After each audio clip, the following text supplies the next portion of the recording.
Mengapa kita menjalani hidup yang penuh letih ini? Di dunia ini, banyak orang yang berjuang dengan beratnya pekerjaan atau menempuh jalan pendidikan di tempat yang asing. Bahkan orang yang tumbuh di kampung halamannya sendiri pun kadang-kadang menatap langit dan bertanya dalam hati, haruskah aku terus hidup seperti ini? Mengapa dunia ini begitu melelahkan? Saudara-saudari yang terkasih, di tengah hari-hari yang berat itu, saya sungguh menghormati kalian yang tetap memelihara iman sampai hari ini. Abraham, ketika dipanggil oleh Allah, meninggalkan kampung halamannya pada usia 75 tahun. Jika itu terjadi di masa mudanya, mungkin masih ada semangat dan keberanian untuk berpetualang.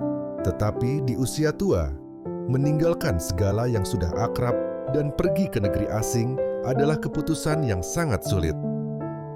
Di sana, ia hidup sebagai orang asing, sebagai pendatang di negeri orang. Apa yang ia rindukan di tempat yang tidak ada seorang pun mengenalnya?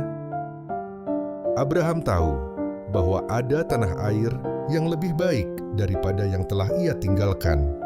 Tanah air itu ada di surga. Itulah rumah abadi bagi semua orang yang beriman, yaitu kerajaan surga. Karena itu, meskipun ia hidup di dunia yang asing, ia tetap berpegang pada imannya sampai akhir. Dalam kitab Ibrani pasal 11 tertulis, "Dan kalau sekiranya dalam hal itu mereka ingat akan tanah asal yang telah mereka tinggalkan, maka mereka cukup mempunyai kesempatan untuk pulang ke situ. Tetapi sekarang mereka merindukan tanah air yang lebih baik, yaitu satu tanah air sorgawi. Sebab itu Allah tidak malu disebut Allah mereka, karena Ia telah mempersiapkan sebuah kota bagi mereka. Jalan yang ditempuh Abraham adalah jalan kita juga. Sejarah dalam Alkitab bukan hanya kisah masa lalu, melainkan firman yang ditulis untuk kita yang hidup hari ini. Baik kita tinggal di kampung halaman, maupun di kota atau negara yang jauh, sesungguhnya kita semua hidup sebagai pengembara di dunia ini. Namun, ingatlah, Allah telah menyiapkan tanah air yang sejati bagi kita. Tempat di mana waktu tidak berhenti, di mana tidak ada lagi air mata atau duka cita. Itulah rumah abadi kita.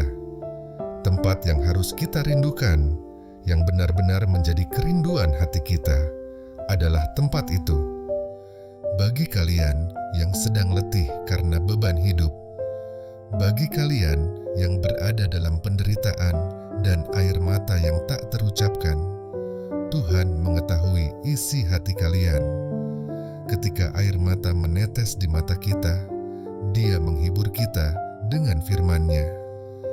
Saudara-saudari yang dikasihi, meskipun kadang kita merasa sepi, kesepian, dan lemah, ingatlah bahwa di ujung jalan yang kita tempuh ada tanah air surgawi yang menanti kita.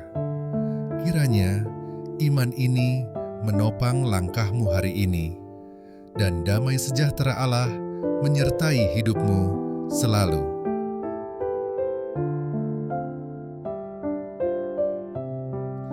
Dan kalau sekiranya dalam hal itu mereka ingat akan tanah asal yang telah mereka tinggalkan, maka mereka cukup mempunyai kesempatan untuk pulang ke situ. Tetapi sekarang mereka merindukan tanah air yang lebih baik, yaitu satu tanah air sorgawi. Sebab itu Allah tidak malu disebut Allah mereka, karena Ia telah mempersiapkan sebuah kota bagi mereka. Terima kasih sudah mengikuti renungan hari ini bersama kami. Mohon dukungannya dengan subscribe dan like, karena itu sangat membantu dalam pembuatan video.